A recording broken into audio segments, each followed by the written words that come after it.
Assalamualaikum warahmatullahi wabarakatuh. Let me show you something.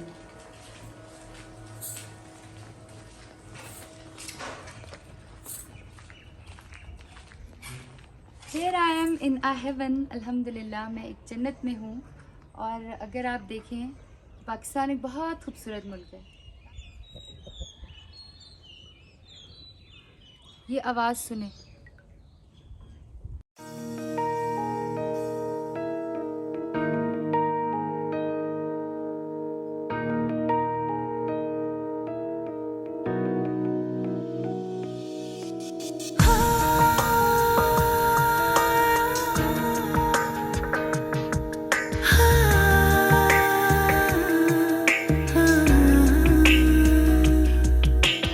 बेकदरा की हाल सुनावा टुटे दिल दा, बेकदरा तेनू हाल सुनावा टुटे दिल दा।